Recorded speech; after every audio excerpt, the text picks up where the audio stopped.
went along with the idea that he would occupy Afghanistan himself, although Afghanistan had nothing whatever to do with 9/11. And he sent the troops in, and the British government went along with it, and this war has gone on. And let's be clear, we're all, each of us, paying for it ourselves. Every time they make a cut in the public services, the money they save goes into the war. Every time you go and buy anything in a shop that is taxed, the taxation is used to buy bullets to kill people in Afghanistan. So this is a very personal responsibility that we all have ourselves for what we do, and everything in this war is our responsibility. And of course they don't give you much history, because in 1840 Britain had another war with Afghanistan. The reason was that the empire, the British Empire in India, thought that the Afghan government was interfering with our government of India, so we invaded Afghanistan. We captured Kabul, and then there was a great rising, and the Afghan people threw us out, and many British soldiers were killed in the retreat from Afghanistan. And this war has gone on and off ever since, and many, many wars have occurred. When the British Empire was built up, it was built up by war. We occupied India, we occupied Pakistan, we occupied Sri Lanka, we occupied South Africa, we occupied Canada. The Americans were colonies, and it was all done by war. At the beginning, I would have said I'm totally against any military intervention in Libya. And in fact, I did say that. Then I went out to Libya and I spoke to the revolutionaries from Derna to Benghazi, and I came away and said I was wrong. I'm with the revolutionaries. And they basically said to me, when you are drowning and you hold out your hand for help, do you question the person who goes to grab you? Because I said to them, how can you jump into bed with NATO? And they said, if you're drowning, do you ask the person who's saving you, who are you, where are you from? We were just glad that somebody helped. They know this unholy alliance that they've made. But I also think that they will be strong enough to resist and repel a full-blown NATO intervention. They have said absolutely no way are they going to have any NATO camps and military on their land, which cannot be said in Afghanistan, cannot be said in other countries in the North African region that have given up their lands to NATO forces. The Stop the War Coalition was against the NATO bombing of Libya. We believe that the problems of Libya should be resolved by the people of Libya, not by governments who have a vested interest in taking over Libyan resources, particularly the oil. At the very moment that we're here, the United States, Britain and France are bombing a city in Libya called Sirte. It has 100,000 people. Day and night, residential buildings, clinics, schools have been hit with fragmentation bombs and Hellfire bombs, Hellfire missiles, which are also called vacuum bombs. That means they suck the air out of your lungs. The media refer to Sirte as a pro-Gaddafi stronghold.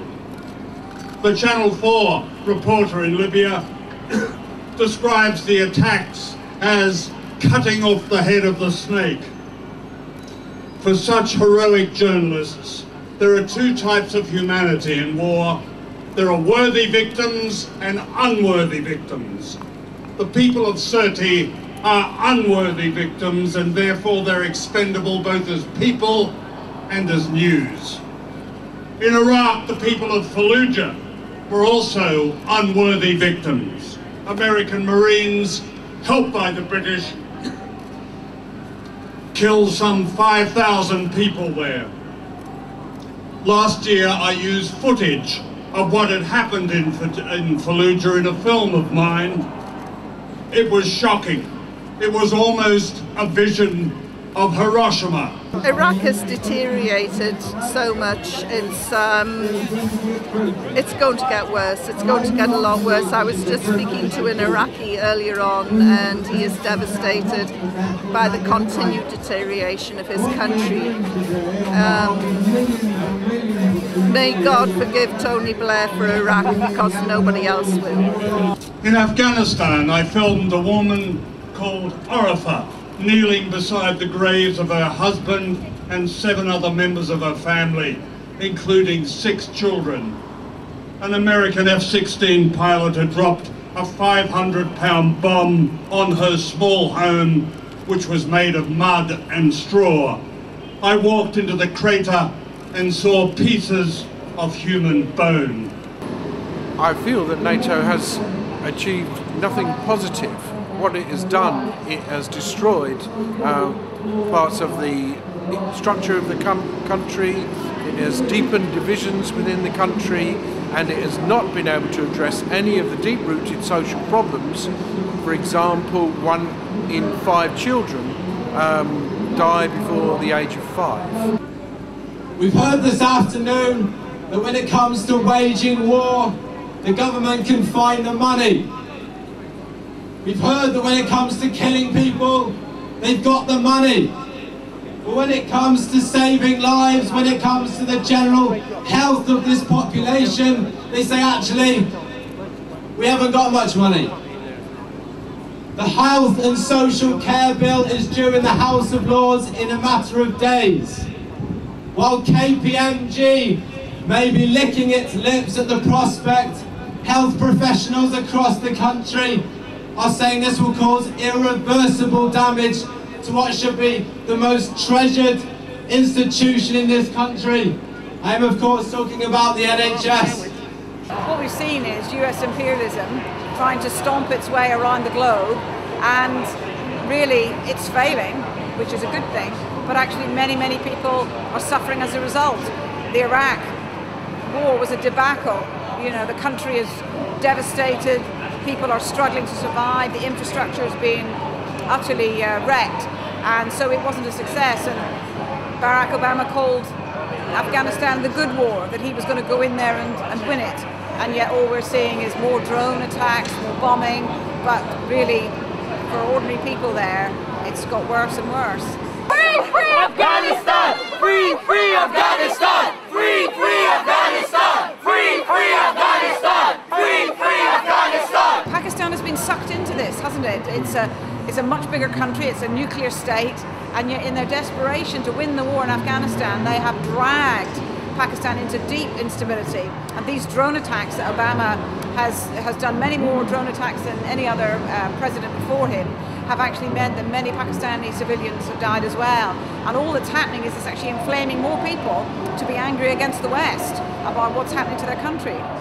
What has been achieved is a rise in Islamophobia in Britain and in Europe, which has taken frightening measures. I mean, even today the English Defence League are marching further down the road today. A horrible racist anti-Muslim group. 4.5 billion every year is being spent by Britain in Afghanistan, and yet they're telling us that we haven't got enough money for Sure Start schemes for children, or for pensions, or for the NHS. So a situation really where we're spending billions bombing one of the poorest countries in the world, and at the same time cutting back on some of the most poor and vulnerable people in Britain, seems to me a very sick way of deciding your priorities. We had this from Liam Fox, who told us last year they're not ready to be democratic, they're 13th century people. Well, if we want to talk about barbarism, barbarism is bombing people from 30,000 feet. Barbarism is what NATO is doing in Sirte today when they talk about protecting civilians, but they are killing the civilians they don't happen to like. I wanted to show support and solidarity to those people who've been suffering a war, an illegal war for 10 years. Thousands of people that have died, thousands of people that don't have no voice, and it is really our way of kind of not being passive to the system. What do we want? Troops out! When do we want it? Now! What do we want? Troops out! When do we want it? Now! could invest in 1 million climate jobs and wean ourselves off our addiction to oil, then how would our government's appetite for wars diminish? No more blood for oil. Allow nations to plan for their own futures without capitalist exploitation. Troops out. Welfare, not warfare. We have one world and we need peace now. What do we want? What do we want it? What do we want? What do we want it? What do we want? What do we want it? What do we want? Shame, shame, shame, shame, shame, shame, shame, shame, shame, shame, shame. In situations like this, everybody, civil disobedience is the only way to get our message across. If you believe what I believe, and just make an observation, everyone sitting down, maybe you'd like to follow suit. Civil disobedience is the way forward. If 9/11 taught us anything, it should have taught us the sanctity of human life, not how to bomb the shit out of Afghanistan, Iraq, Libya, dropping drones in Somalia, dropping drones in Pakistan. So 74% of the British public believe the war on terror cannot be won. We started with some speakers, we did a name and dead ceremony, we had different stalls all sort of support the cause, like CND 111 to Palestine Solidarity Campaign. And after the speeches we all came down here to give a petition into Downing Street to say that we want the troops out of Afghanistan. And now everybody seems to be showing their solidarity by obstruction of the highway, blocking the road. What can we do with our values? What can we do at all in relation to this war? Because the reality is Margaret Thatcher had it right. There is no society anymore. What there is a transnational security elite that is busy carving up the world using your tax money. To combat that elite, we must not petition. We must take it over.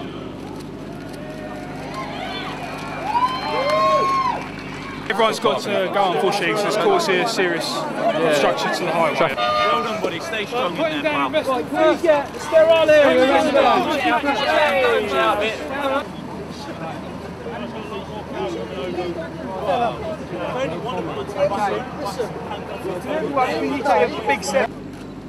When we understand that wars come about as a result of lies peddled to the British public and the American public and the publics all over Europe and other countries,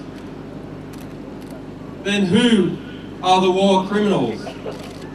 It is not just leaders, it is not just soldiers, it is journalists. Journalists are war criminals. Stay strong, dude. Well done, mate. Well done.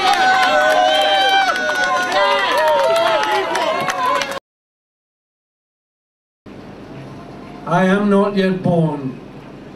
Oh, fill me with strength against those who would freeze my humanity, would dragoon me into a lethal automaton, would make me a cog in a machine, a thing with one face, a thing, and against all those who would dissipate my entirety, would blow me like thistledown hither and thither, or hither and thither like water held in the hands, would spill me.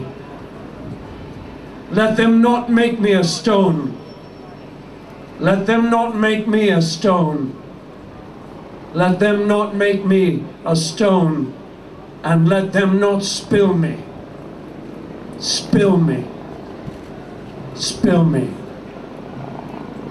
Otherwise, kill me.